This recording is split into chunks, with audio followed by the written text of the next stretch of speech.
Libertad de prensa no es solo poder hablar de lo que uno quiere hablar.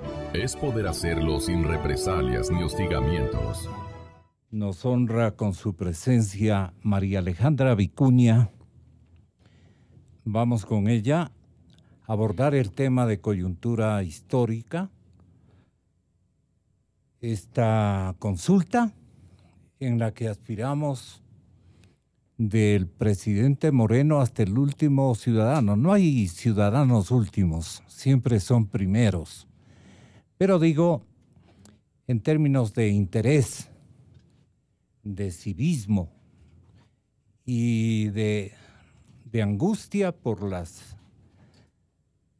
los episodios por los que está coyunturalmente atravesando nuestro país, la consulta puede sanear un escenario al que tenemos todo el derecho de configurarle al tenor del discurso del presidente Moreno y también de las aspiraciones de nuestra segunda mandataria. María Alejandra Vicuña estaba preguntando por su padre. Siempre con el doctor René Moché venían en conjunto a este medio de comunicación. Vicepresidenta, hay dos programas, Casa para Todos, obsesión del señor presidente de la República y suyo también, Escuela para Todos.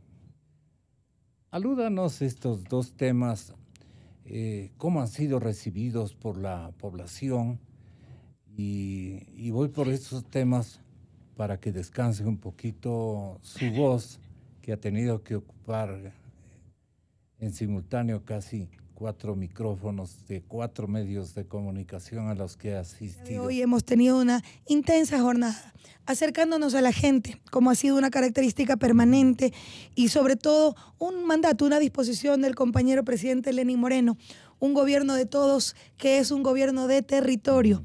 Y en ese sentido hemos tenido importantes jornadas llevando precisamente esas buenas nuevas a la gente, informando los avances de la implementación de un programa de gobierno que está en plena ejecución, que como siempre decimos dejó de ser una oferta de campaña el 24 de mayo del 2017 para convertirse en acciones concretas que responden a una visión integral de una política pública orientada al beneficio del pueblo ecuatoriano. Misión Casa para Todos efectivamente es un programa emblemático del gobierno nacional que propone, como es de conocimiento público, disminuir el déficit de vivienda, la irrecuperable y también el déficit de vivienda en las familias más pobres del país. Es una apuesta a lograr construir lo que es un derecho para la gente y que reza en la Constitución. Acceso a una vivienda digna, pero también en un hábitat seguro e inclusivo. Y esto es importante porque efectivamente no solo se trata de entregar viviendas.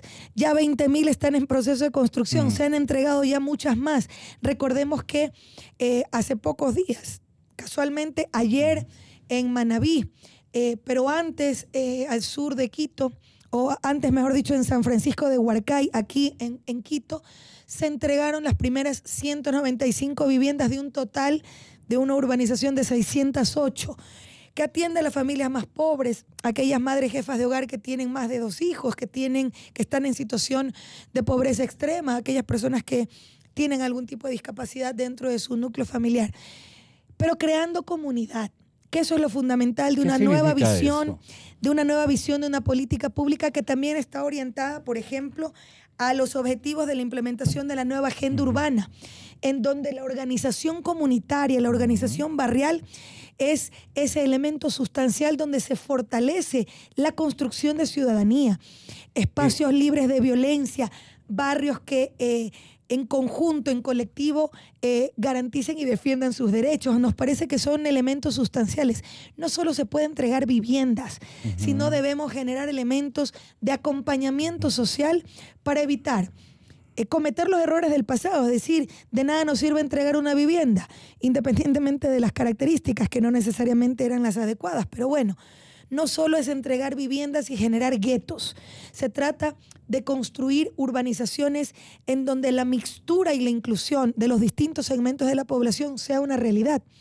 pero de que se genere a partir de esta construcción de comunidad, evidentemente espacios de convivencia armónica entre los vecinos. Es decir, no es solo la entrega de viviendas, pero a más de la implementación de la misión Casa para Todos, definitivamente esto va de la mano de otro objetivo y proyecto emblemático también del gobierno nacional, que es agua segura y saneamiento para todos. Qué bueno. En coordinación con los gobiernos autónomos descentralizados como beneficiarios directos y obviamente la población a la que representan, con subsidios que van hasta el 75% para la implementación, la rehabilitación, el fortalecimiento de los sistemas de agua potable, alcantarillado y saneamiento ambiental en los distintos territorios. En las nuevas urbanizaciones de Misión Casa para Todos, no solo es el acompañamiento pre y post entrega de vivienda, es una vinculación directa para organizarse. El pre?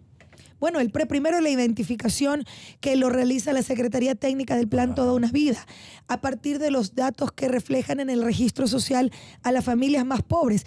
Pero existe prioridad dentro de la prioridad. Es decir, dentro de las familias que se encuentran en situación de pobreza extrema, aquellas familias cuyas madres jefas de hogar, que son beneficiarias del bono de desarrollo humano que tiene hoy un bono variable también para complementar ese reconocimiento de la economía del cuidado que hace el Estado ecuatoriano a las familias más pobres, brindando, por supuesto, mejores condiciones para acceder a igualdad de oportunidades. ¿Se pueden uniformar actitudes, motivar a que sean vecindarios coherentes, con propósitos idénticos y obviamente con misiones específicas, una correlación de actitudes, de predisposiciones para hacer una vida comunitaria que vaya para adelante y que sea casi una familia amplia la que habite esas soluciones habitacionales, vicepresidenta? De hecho, por ahí es la cosa. De hecho, no solo que es posible, sino que se lo está desarrollando. No es una tarea fácil. No es una tarea fácil porque efectivamente hay actitudes diversas, no hay una homogeneidad en las conductas humanas. Eso quizás es uno de los elementos más difíciles. Por la formación. Sin dudas, pero yo creo que por el lugar de donde vienen. Sí, pero fundamentalmente creo que ha habido una debilidad, un déficit de acompañamiento social de los distintos estamentos del gobierno que deben ser eso, facilitadores de una construcción que deben hacer desde la propia organización comunitaria, pero desde las entidades respectivas generar ese acompañamiento, generar condiciones que permitan esa convergencia entre los vecinos que son los beneficiarios de un programa de vivienda digna, pero en un entorno saludable e inclusivo, que eso es hacia donde apuntamos. Ese pre, es decir, esa capacitación constante, esa generación de espacios en donde se fortalezca la organización, en donde se motive a participar en las decisiones que en colectivo se deben tomar, por ejemplo, en cómo mantener la urbanización limpia, libre de violencia, organizada. De eso se trata. En eso está haciendo un trabajo extraordinario la Secretaría Técnica del Plan Toda una Vida, a la cabeza con la compañera Irina Cabezas, pero fundamentalmente con nuestra compañera Rocío de Moreno, que es la presidenta del Comité Interinstitucional. Bueno, yo creo que ahorita hay una línea clara de acción y de trabajo conjunto y articulado que lo propicia la Secretaría Técnica del Plan Toda una Vida con las distintas instituciones vinculadas. Y por supuesto que es un tema complejo lograr ese objetivo, pero absolutamente posible. Si se lo hace con compromiso, si hay una predisposición de la gente, como hemos visto. Efectivamente, cuando uno le plantea el otorgar una vivienda digna con condiciones, porque tiene que haber una corresponsabilidad. Hay una vivienda digna que, producto del esfuerzo de todo el pueblo ecuatoriano, el Estado ecuatoriano a través de su gobierno, del gobierno de todos, le entrega a una familia que está en condición de pobreza y de pobreza extrema. Evidentemente debe haber una corresponsabilidad. ¿Cuál es esa corresponsabilidad? La vinculación para formar parte de la organización barrial o de la organización comunitaria. Cuidar los espacios comunes como un tema de corresponsabilidad y de obligatorio cumplimiento en el marco de esta construcción de comunidades del buen vivir, que es a lo que se apunta. En una jornada importante, en esta gran minga importante que hemos hecho. Es una minga. Una minga, es decir, ese trabajo comunitario, ese trabajo colectivo en donde todos los actores participan y de esa manera hay un empoderamiento. La gente siente que es dueña de aquello que se le está entregando y en colectivo obviamente se construyen la posibilidad de generar estos espacios de comunidad fortalecida. Una minga que plantea desde la siembra de árboles, desde que sus jardines estén bien cuidados, desde que los espacios comunes o comunales, como por ejemplo aquella casa comunal en donde permanentemente se imparten capacitaciones que permitan, por ejemplo, vincular a aquellas familias que son beneficiarias de esta política pública de vivienda en procesos de emprendimiento y que puedan acceder, por ejemplo, a otro tipo de beneficios como es el acceso a través de Ban Ecuador a créditos productivos, al igual que nuestros jóvenes en el programa Impulso Joven para emprendimientos con créditos de hasta $15,000 sin los obstáculos que se generen. Pero, por ejemplo, ver a una comunidad empoderada del tema, organizada y que empiece a sembrar en huertos comunitarios que van a permitir también su propio aprovechamiento. ¿Soñaba en esto en su adolescencia política? Sin dudas, toda la vida ha sido ese el objetivo, es decir, veíamos que había una política y quizás es una deuda pendiente del proceso que hay que asumirla como una autocrítica para dar un paso sustancial hacia adelante. No solo se debía entregar viviendas, se debía fortalecer un acompañamiento social, un acompañamiento desde las instancias del Estado que permitan dar ese salto fundamental. No solo la entrega de vivienda logrará dar ese salto para salir de la pobreza, sino generando emprendimiento. Lo de Misión Casa para Todos tiene una ventaja, que nace nuevo, es decir, aquellos beneficiarios de estos proyectos habitacionales van a arrancar ya con una visión integral de acompañamiento social antes y durante y luego de entregar la vivienda, que va a permitir precisamente contribuir a ese objetivo. Entonces, si bien es un tema complejo, hay un grupo, hay brigadas, hay trabajadores sociales que forman parte de estas brigadas que van en un acompañamiento, en un esfuerzo interinstitucional. Vicepresidenta, pero ¿hay un respeto ideológico? Perdone que le pregunte de esa manera. Es decir, que no sirvan, que no sean tampoco elementos de una intromisión o de carácter ideológico.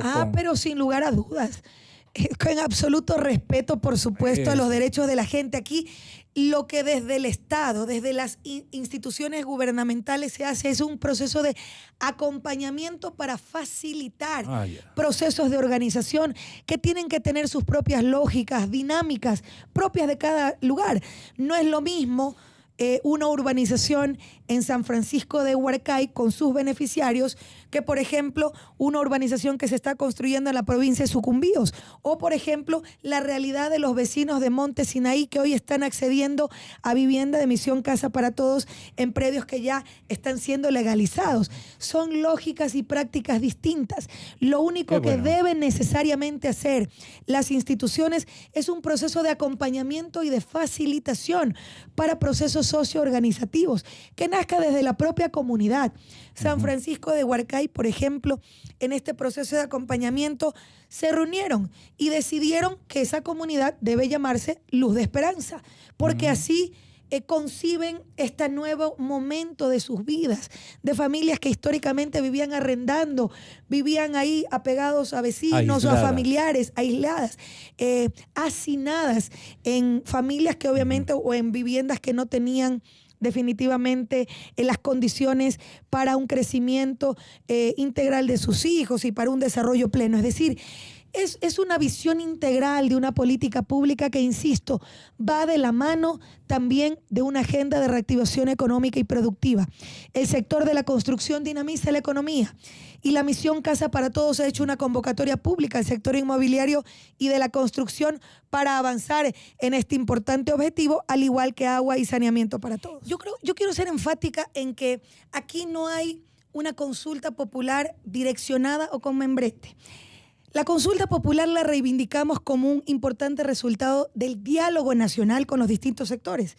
Y es precisamente las preguntas y los grandes temas que tuvieron más importancia, que se repetían más, digamos, que eran más denominador común entre las más de 700 organizaciones, colectivos, movimientos políticos, gremios y demás, que en el marco de un amplio proceso de diálogo democrático que emprendió y que sigue en firme y en pie el compañero presidente Lenín Moreno, dio como resultado esta consulta popular, que es una consulta ciudadana.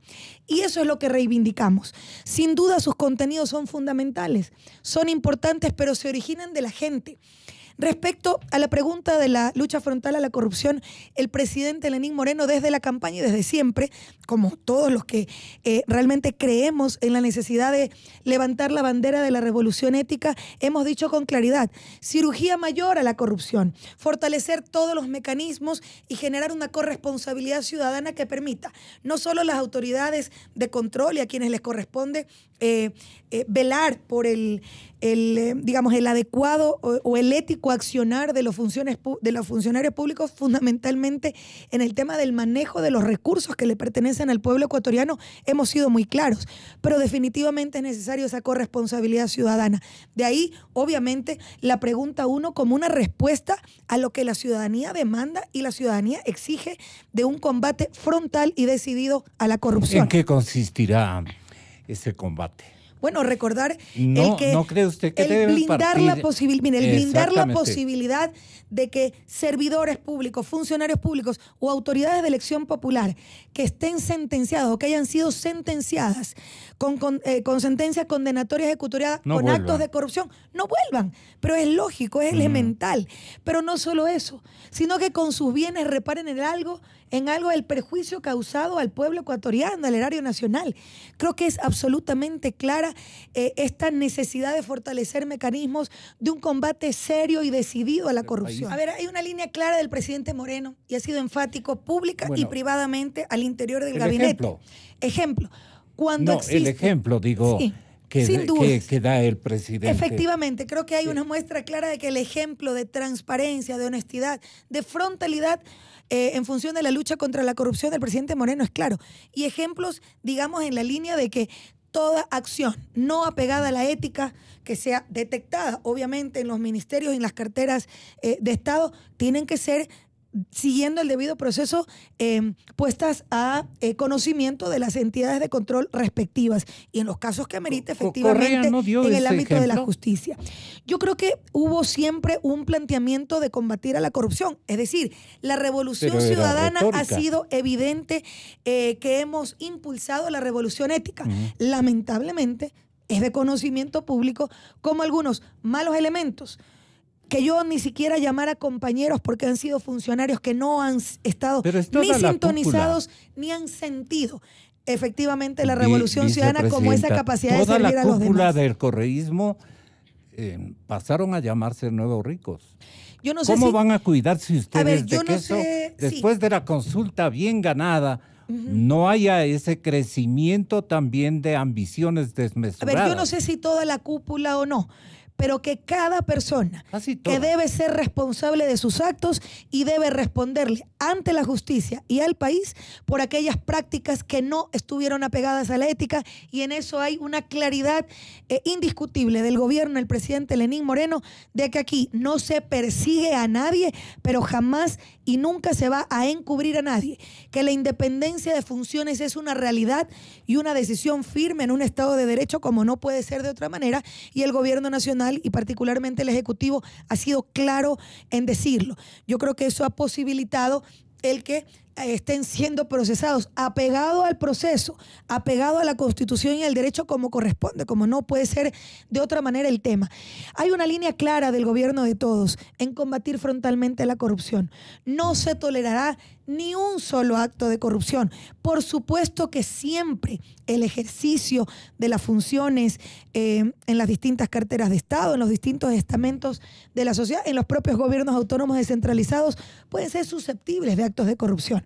Pero aquí hay una línea clara de tolerancia cero a la corrupción. Y en eso la ciudadanía debe de empoderarse de esta como una consigna propia de toda la sociedad, denunciar los actos de corrupción, y en eso hemos sido enfáticos en reiterarlo, con las pruebas necesarias, por supuesto que sí, siguiendo el debido proceso, pero no dejar pasar un acto de corrupción, porque cuando se le roba al país, cuando se festinan los recursos públicos en función de intereses particulares, estamos robando escuelas, hospitales, capacidad de desarrollo de nuestro país, y eso por supuesto no se podrá permitir. Eso es un poco lo que se plantea, sin dudas, para fortalecer mecanismos que permitan combatir la corrupción como una consigna del pueblo ecuatoriano, más allá de la postura y la posición de un gobierno. Son preguntas claves y todas revisten de una fundamental importancia. Respecto a la pregunta 2, planteamos reivindicar, recuperar, regresar al espíritu y a la esencia de un debate nacional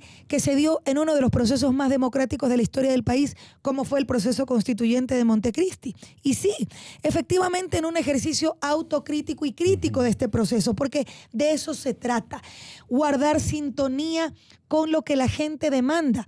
Cuando se plantea regresar y dejar sin efecto en la enmienda respecto al tema de la reelección, es apostarle también a nuevos cuadros y liderazgos, a que no se queden de forma perpetua en el poder actores políticos por muy buena gestión que hayan hecho, porque de una u otra manera no es el caso. tenemos, yo creo que hay un evidente resultado importante en estos 10 años. Yo creo que son innegables los avances fundamentales que se han logrado, pero sin lugar a dudas también han existido muchos errores que tenemos que corregir y que es una responsabilidad histórica con el proceso reconocerlos, asumirlos, enmendarlos y sobre todo proyectarnos hacia el futuro. De eso se trata.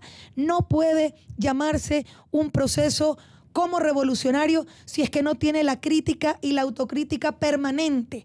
Y sobre todo, si no entendemos que el cambio, sin dudas que es consustancial al ser humano, es el gran motivador de dar saltos hacia adelante y permitir construir de mejor manera aquello que en el caso de Montecristi, y lo reivindico porque efectivamente la consulta plantea regresar a esos orígenes y a los principios del proyecto político que sin dudas en algún momento del camino quedaron postergados o quedaron como segundo elemento y no como el elemento sustantivo que nosotros planteamos. Yo aquí creo que es fundamental el reivindicar que la consulta no tiene un direccionamiento a nadie, que la gente en las urnas valorará aquello que se origina precisamente de las demandas ciudadanas y que hoy se consolidan en la consulta popular, porque es necesario entender de que es para todas las autoridades de elección popular, y vaya si hay gobiernos autónomos descentralizados que tienen muchísimos periodos en el ejercicio de poder.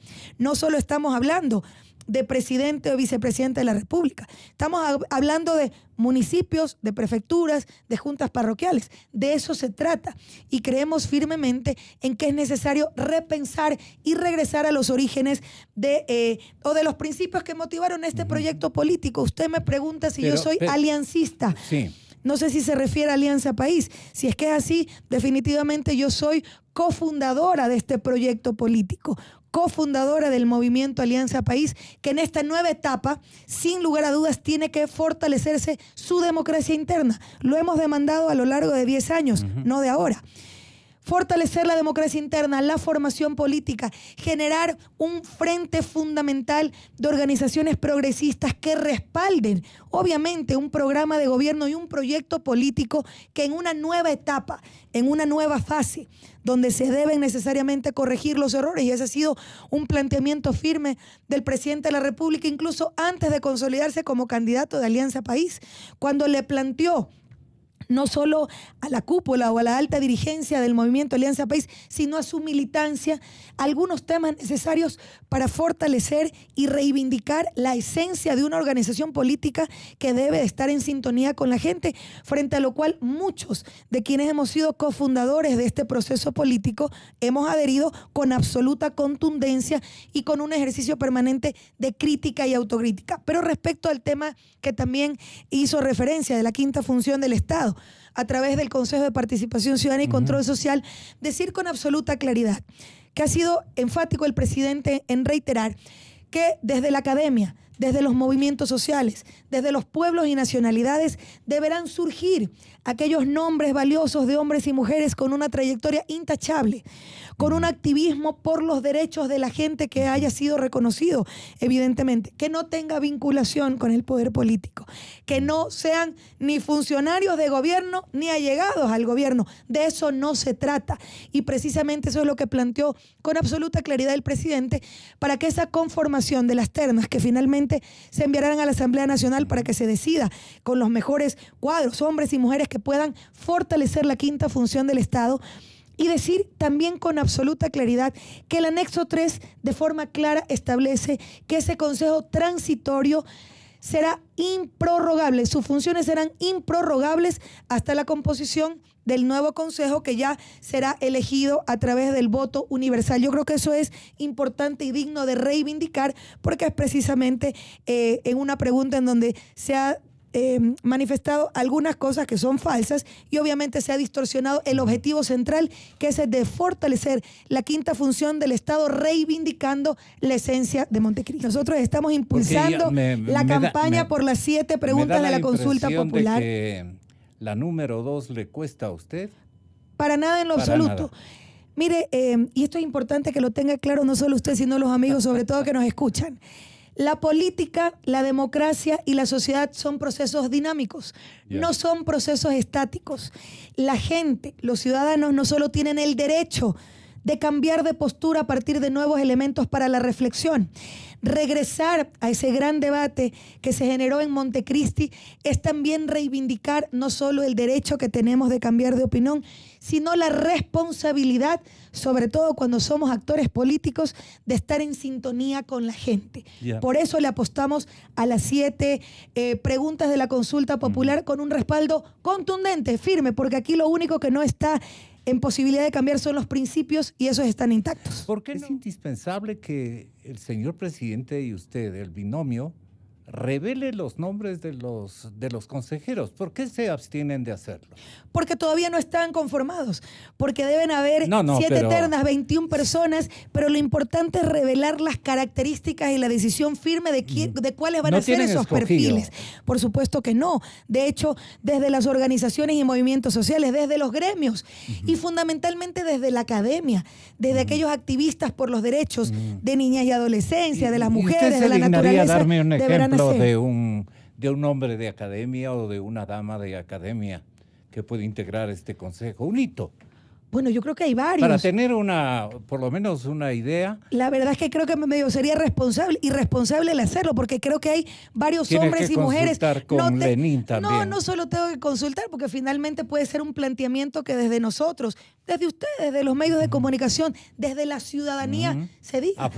Afloren, sin duda. Yo creo que hay valiosos nombres de hombres y mujeres. No tengo ahorita en la mente algunos, pero yo creo que hay destacadas por ejemplo, compañeras que han luchado permanentemente por la reivindicación de los derechos de niñez y adolescencia, que sin dudas podrán jugar un rol importante. Y en la academia, ¿cuántos catedráticos de una trayectoria intachable, de un activismo importante que han formado a nuevas generaciones, cuya probidad está demostrada en sus acciones a lo largo de tantas décadas de formación a nuevos hombres y mujeres? De manera que yo creo que ese será un ejercicio democrático, un ejercicio plural, y el presidente ha sido enfático en invitar a la ciudadanía, a los gremios, a los medios de comunicación, a los colectivos y movimientos sociales, a la academia, a que planteen, a que propongan los mejores hombres y mujeres que definitivamente podrán conformar con la única condición de tener esa trayectoria intachable y sobre todo esa vocación y capacidad de servir al pueblo ecuatoriano. ¿Usted no está de acuerdo conmigo en que vamos a requerir más que nunca expertos económicos pragmáticos? Eso es lo que necesita este momento del país para reactivar su economía y gestar empleo. Y que estén en una línea clara de un programa de gobierno que obviamente puede ser ajustado en función de un gran objetivo nacional. y una de las prioridades es la reactivación Usted es una económica y productiva. vicepresidenta muy ideologizada, dicen algunas fuentes. Bueno, yo soy una mujer de izquierda comprometida, yo jamás renunciaré a Izquierda aquello. revolucionaria. Soy de izquierda progresista, revolucionaria, en lo que implica en el más amplio sentido de la palabra un proceso revolucionario, que es cambiante, que se refresca permanentemente y que tiene la crítica y la autocrítica como una característica permanente de su accionar. Hay que preocuparse con aquellos que se quedan estancados y que no se proyectan hacia el futuro. Revolución es cambio, es transformación sustancial, es avanzar hacia el futuro siempre colectivo y pensando en el bien común. Los sectores revolucionarios también tienen que ir cambiándose todos los días. La revolución implica cambio y transformación profunda y permanente. Lo único permanente es el cambio. Y lo único que no debe de cambiar son los principios y esos están intactos. En el gobierno de todos, en el compañero presidente que es leal a su pueblo y a su patria, que eso es lo fundamental de rescatar. Aquí estamos comprometidos con el país, aquí seguimos una hoja de ruta trazada por la voluntad popular y sobre todo en un amplio diálogo nacional cuya propuesta de gobierno se va nutriendo con el aporte fundamental de los distintos sectores, pero en esa hoja de ruta trazada hay un plan nacional de desarrollo que tiene 3 ejes sustanciales que creo que reflejan no solo las prioridades del gobierno, sino la senda trazada. Derecho para todos durante toda la vida, una economía al servicio de la sociedad y más sociedad, mejor Estado. Pero no con esencias tan radicales, perseverantes siempre en términos de fórmulas.